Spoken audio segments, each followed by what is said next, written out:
First failure ఎలాంటి పాట నేర్పించింది ఆదికి? అదేం లేదండి, అంటే అందరూ లవ్ స్టోరీ చేయమన్నారు, నేను లవ్ స్టోరీ చేయకుండా I choose a different path అనమాట. So I wanted to do something, ఒక చిన్న నెగిటివ్ షేడ్ ఉండి అలాంటి ఒక సుకుమారుడిలో. బట్ సుకుమారుడికి కూడా చాలా ఫ్యాన్స్ ఉన్నారండి. నేను పాటలు సినిమా టీవీలో చూసిన వాళ్ళందరూ కూడా నాకు ఇప్పటికీ పెడతారు. ఫస్ట్ 3 ఫిల్మ్స్ అండి, even though Sukumarudu was not a big hit, but still సుకుమారుడికి కూడా కొంతమంది చాలా మంది టీవీలో చూసి చాలా బాగుందని, థియేట్రికల్ గా కూడా ఈవెన్ దో ఇట్ వాజ్ అంతగా అనుకున్నట్టు అది ఇది అవ్వలేదు కానీ, బట్ థియేట్రికల్ గా ఇట్ డిడ్ డూ వెల్. మరీ బ్యాడ్ ఏం కాదు, numbers are not bad, numbers were not bad. It didn't అంత ఆ థియేటర్లో అంత రిసెప్షన్ రాలా. బట్ చాలా మంది ఆ సినిమాలో సాంగ్స్ కానీ, ఆ సినిమాలో నా పెర్ఫార్మెన్స్ కానీ చాలా మంది నాకు మెసేజ్లు పెడుతుంటారు. కొన్ని సీన్స్, ఇప్పుడు ఎంఎస్ గారు ఒక సీన్ ఉంటుంది, తల్లి లేదన్నాడు అనేది, అది క్లాప్స్ థియేటర్లో. సెకండ్ హాఫ్ లో ఒక సీన్ ఉంటుంది దానికంతా. సో లాట్ ఆఫ్ పీపుల్, కొంచెం లెంత్ ఎక్కువైంది, ఒక 3 అవర్స్, ఆల్మోస్ట్ 3 అవర్స్ ఫిల్మ్ అది. 2 hours 53 minutes అంతా ఉంటుంది రన్ టైం. సో చాలా లెంత్, ఫస్ట్ హాఫ్ కొంచెం ట్రిమ్ చేసి ఉంటే బాగుండు, ఇలాంటివి అంతా ఉండింది. చాలా ఫైట్ చేశాను ఆ సినిమాకి. బట్ దట్ వాజ్ లైక్ ఆ రోజు కొంచెం ఫస్ట్ టైం అబ్బో అనిపించింది. అంటే ఫస్ట్ 2 ఫిలిమ్స్ ఎంజాయ్ చేసినంతగా Sukumarudu I couldn't enjoy. So ఒక విధంగా ఏంటంటే అక్కడి నుంచి మళ్ళీ లవ్ స్టోరీ చేద్దామని చెప్పి ప్యార్ మే పడిపోయి చేయడం. సో కొంచెం అలా వెళ్ళింది. But theatrical performances were good. కొంచెం రఫ్ కి మంచి ఓపెనింగ్స్ వచ్చాయి. సో అలా ఫిలిమ్స్ అన్ని కొంచెం థియేట్రికల్ గా బాగా చేసింది. ఇప్పుడైతే కోవిడ్ వచ్చిందో అక్కడి నుంచి ఇట్స్ బికమ్ వెరీ టఫ్. అప్పుడు యావరేజ్ ఫిలిమ్స్ అన్నా చూసేవారు, అట్లీస్ట్ యావరేజ్ అబవ్ యావరేజ్ అంటే అసలు థియేటర్ కూడా వెళ్ళలేని పరిస్థితి ఉంది. అవును అదే బాగుంటే చిన్న సినిమా కూడా బ్లాక్ బస్టర్ చేసిస్తున్నారు. అవును, సో కోవిడ్ తర్వాత మొత్తం మారిపోయింది. అండ్ కొన్ని నా డిజిటల్స్ లో బాగా చూసారు, అంతా చూసారు. బట్ కోవిడ్ తర్వాత అందరికీ ఛాలెంజే. బట్ ఐ ఫీల్ ఒక మంచి కంటెంట్ ఫిలిం, థియేట్రికల్ ఫిలిం ఇస్తే ప్రేక్షకులు ఆదరిస్తున్నారు. ఇప్పుడు బాగా వస్తున్నారు, చూస్తున్నారు, ఆదరిస్తున్నారు. I think audience are very clear అండి. ఎప్పుడైనా కూడా మంచి ఫిలిం ఉంటే 100% ఇది ఏదో బాగుంది, ఇది క్లిక్ అయ్యేలా ఉందంటే వాళ్ళే ఫస్ట్ వచ్చేసి ఎంకరేజ్ చేస్తున్నారు. సో ఎస్, ఇప్పుడు అందరికీ ఛాలెంజ్, ఎస్పెషల్లీ నాకు, ఎందుకంటే ఐ నీడ్ దిస్ ఫిలిం. ఈ సినిమా ఎలాగైనా నాకు ఒక మంచి ఫిలిం అవ్వాలి అనే ఒక ఇది ఆశ ఉంది. లైక్ లవ్లీ విషయానికి వద్దాం. లవ్లీ రాజు గారు ప్రొడ్యూస్ చేశారు, జియా గారి డైరెక్షన్. ఆ సినిమా మీకు మంచి సక్సెస్ ఇచ్చింది. అది కూడా లైక్ సాంగ్స్ గానీ సీన్స్ గానీ ఇప్పటికీ బాగా అనిపిస్తుంది రీవిజిట్ చేస్తే. సో ఆ ఫిలిం గురించి చెప్పండి, lovely. First of all BA Raju గారికి అండ్ జయ గారికి చాలా థ్యాంక్స్. ఎందుకంటే సెకండ్ ఫిలిము అందరూ కూడా ఏం చేస్తానంటే ఆల్మోస్ట్ ఒక 6 months గ్యాప్ తీసుకొని ఆ స్క్రిప్ట్ వెంటనే అనిపించింది. ఇట్స్ ఎంటర్టైనింగ్, చాలా ఎంటర్టైన్మెంట్ ఉంది, లవ్ ఉంది. అంటే యాక్చువల్లీ ప్రేమ కావాల మీద లవ్లీలో ఇంకా ఎంటర్టైన్మెంట్ ఎక్కువ ఉంటుంది. రాజేంద్ర ప్రసాద్ గారి ట్రాక్ కానీ, నాది వెన్నెల కిషోర్ లవ్ ట్రాక్, ఆ సాంగ్స్ అన్నీ కూడా. సో ఎంటర్టైన్మెంట్ మిస్ అవ్వాలి ప్రేమ కావాల్లో. అండ్ శ్యామ్ అని దానికి రైటర్ అండి. నాకు శ్యామ్ చాలా బాగా రాశాడు డైలాగ్స్. ఆ సినిమాలో డైలాగ్స్ చాలా బాగుంటాయి, చాలా పంచిగా ఉంటాయి డైలాగ్స్, చాలా కాంటెంపరీగా ఉంటాయి, చాలా బాగుంటాయి లవ్లీలో. సో లవ్లీ ఐ ఎంజాయ్డ్ ఆ క్యారెక్టర్ కానీ, ఆకాష్ అనే క్యారెక్టర్ అనుకుంటా, ఆకాష్ అనే character I loved it and బాగా ఎంజాయ్ చేశాను. ఎస్పెషల్లీ బంకు బాబురావు గారు అని చెప్పి ఉంటుంది ఒక ట్రాక్. ఆయన దగ్గరికి వెళ్ళి వాళ్ళ కూతురు ఇది చూపించి డబ్బులు వసూలు చేసుకుంటూ ఉంటాను. సో వెరీ ట్రెండీగా లవ్లీ ఎంజాయ్ చేస్తూ చేసిన క్యారెక్టర్ అండి. అండ్ అది కూడా 100 days ఆడడం వాజ్ మెమరబుల్. సాంగ్స్ కూడా అండి వెరీ, ప్రతి సాంగ్ వీ టుక్ కేర్. బాబా భాస్కర్ ఒక సాంగ్ చేశారు, అలాగే ఎవ్రీ సాంగ్ చాలా కేర్ తీసుకుని చేసాం మా లవ్లీలో కూడా. ఎక్కడో ఇస్తాంబుల్కి వెళ్ళాం అప్పట్లో, అక్కడ ఫస్ట్ టైం. అవును అక్కడికి. యా అది ఏమైందంటే మేము వెళ్ళిన తర్వాత 50 years తర్వాత స్నోఫాల్ పడింది.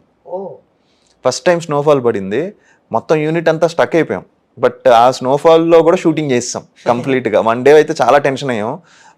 So that was like very challenging ఇది సాంగ్స్. అప్పుడు మాత్రం విజువల్గా కానీ ఫైనల్గా చూసినప్పుడు మాత్రం అమ్మ ఎంత కష్టపడ్డాం, ఎంత బాగా వచ్చాయి పాటలని అనిపించింది lovely. So that was a memorable film. Like మీ తాతగారు మంచి లెజెండరీ యాక్టర్, మీ నాన్నగారు మంచి హీరోగా లీడ్ గా చేశారు అండ్ క్యారెక్టర్ ఆర్టిస్ట్, ఇప్పటికి టిల్ నౌ బిజీ యాక్టర్. ఆయనకంటూ రెస్పెక్ట్ ఉంది. మీ బాబాయ్లు ఇద్దరు మంచి యాక్టర్స్, వాళ్ళు కూడా ఓ బంచ్ ఉన్నారు మీ ఫ్యామిలీలో యాక్టర్స్, సౌండ్ బార్. సో వాళ్ళ నుంచి మీరు ఫస్ట్ సినిమా, మెల్లగా సెకండ్ లవ్లీ, థర్డ్ ఇలా చేసుకునే టైంలో ఒక చిన్న బ్యాగేజ్ కూడా ఉంటుంది కదా. లైక్ వాళ్ళ ఎక్కడ వాళ్ళది అంటే ఆ వారసత్వాన్ని తీసుకురావాలి, ముందుకు తీసుకెళ్ళాలి. ఇంకా వాళ్ళ పేరు నిలబెట్టాలి అనేది ఉంటది కదా, అది ఆ టైంలో ఎర్లియర్ స్టేజ్ లో కొంచెం ఏమన్నా కొంచెం బరువుగా బాధ్యతగా అనిపించేదా? ఒక పక్కన సక్సెస్లు ఈ చూస్తుంటూ సినిమాలు చేసుకుంటూ ఫ్యామిలీని నిలబెట్టాలి, ఈ వారసత్వాన్ని కంటిన్యూ చేయాలి, ఎస్పెషల్లీ నాన్నగారి పేరు నిలబెట్టాలనేది. అవును, అవును, 100% ఆ టెన్షన్ ఉండింది. అండ్ ఫస్ట్ ఫిలింకి చాలా మంది నువ్వు మీ డాడీలో డైలాగ్ చెప్తావా, మీ డాడీ అదొకటి ఉంటుంది ఎస్పెషల్లీ. మీ డాడీ అంత వాయిస్ ఉందా నీకు అని అడిగిన వాళ్ళు ఉన్నారు, చాలా పెద్ద పెద్ద వాళ్ళు కూడా. సో నేను లేదు సార్, అంటే డాడీ అంత వాయిస్ లేదు నాకు, బట్ డాడీలా నేను చెప్పలేను, బట్ 100% ఐ విల్ ట్రై అని చెప్పాను. బట్ ఆ ఫస్ట్ సినిమాకి అందరూ సర్ప్రైజ్ అయింది ఏంటంటే నా డాన్స్. నిజంగా. So that was like okay, ఆదికి డాన్స్ అనేది ఒకటి ఉంది అని చెప్పి ఆ ఫస్ట్ ఫిలింలో ఎస్టాబ్లిష్ అయింది. సో ప్రెషర్ ఇప్పటికీ ఉంది, ఇప్పటికీ డాడీ, ఇప్పటికీ వెయిటింగ్ మొత్తం ఫ్యామిలీ అంతా కూడా, ఎందుకంటే లాంగ్ వెయిట్ కదా, షార్ట్ వెయిట్ ఇంకా చాలా లాంగ్ వెయిట్. సో డాడ్ వాళ్ళందరూ కూడా కొడితే అది ఎప్పుడు కొడతారా వెయిటింగ్లో ఉన్నారు డాడ్. పాప ఆయన చాలా అంటే ఆయన is almost achieved everything in life, అంతా అచీవ్ చేశారు, నంబర్ ఆఫ్ అవార్డ్స్ అంతా కూడా ఆయన కూడా. And he's very busy now, number of films చేస్తున్నారు డాడీ. సో ప్రెషర్ అయితే ఉంది డాడ్కి, డాడ్ పేరు నిలబెట్టాలి, ఆ ప్రెషర్ నాకు ఉంది.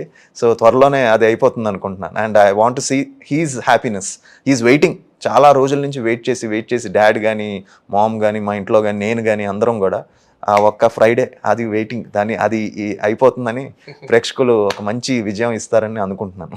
ఫుల్లీ శబ్దాలతో అయిపోతుంది. యా అయిపోతుంది. మీరు అన్నట్టు నిజంగానే నాన్నగారు ఇప్పుడు షూటింగ్స్కి వెళ్తుంటారు, క్యారెక్టర్ ఆర్టిస్ట్ గా ఫుల్ బిజీగా. అవును, ఆయన కూడా ఒకటి ఎక్కడొకక్కడ ఎవరో ఒకళ్ళు ఉంటారు కదా, మీ అబ్బాయి కొంచెం ఇంకా స్ట్రగ్లింగ్ పీరియడ్ లో ఉన్నారు, స్టార్టింగ్ లో సక్సెస్ చూసాడు, ఇప్పుడు వరుసగా ఫెయిలియర్స్ చూస్తారు, మీ వాడు సక్సెస్ పడితే బాగుండయ్యా అని చెప్పడం ఏదో జరుగుతుంటాయి కదా, కాన్వర్సేషన్ స్టార్ట్ అవుతుంది, ఆయన కూడా ఉంటది. అవును.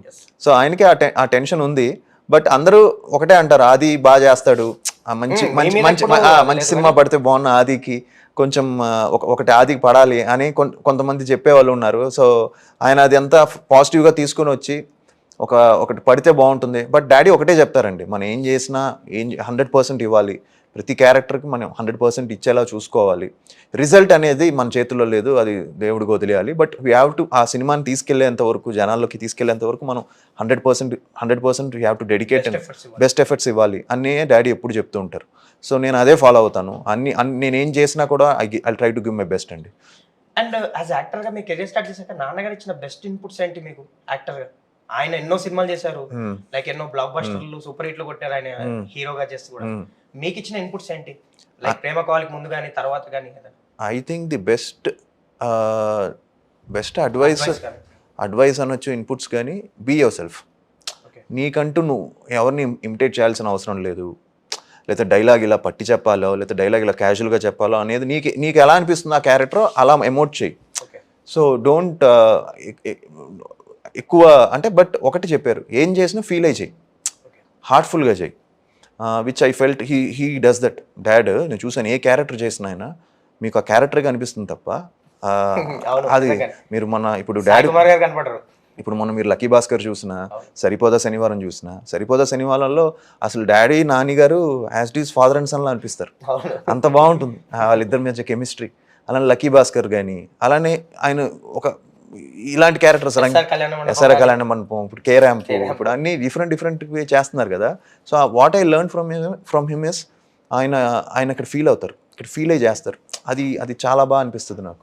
So that was his best of advice అనమాట. అంటే నీకంటూ ఒక స్టైల్ నువ్వు తెచ్చుకొని నీకంటూ ఇది చేసుకుంటే ఎవరిని ఇమిటేట్ చేయక్కర్లేదు, నన్ను లేదా నాలాగా డాడ్ లాగా నేను చేయాలి లేదా అలా కూడా పెట్టుకోవద్దు, నీ స్టైల్లో నువ్వు చేసుకుంటూ వెళ్ళు అని చెప్పారు. దట్ వాజ్ మై ఇది. సో అందుకే నేను నా స్టైల్లో నాకంటూ ఒక డిఫరెంట్ స్టైల్లో నేను చేసుకుంటూ నా డిఫరెంట్ ఫిల్మ్స్ చేసుకుంటూ వెళ్తున్నా. ఓకే.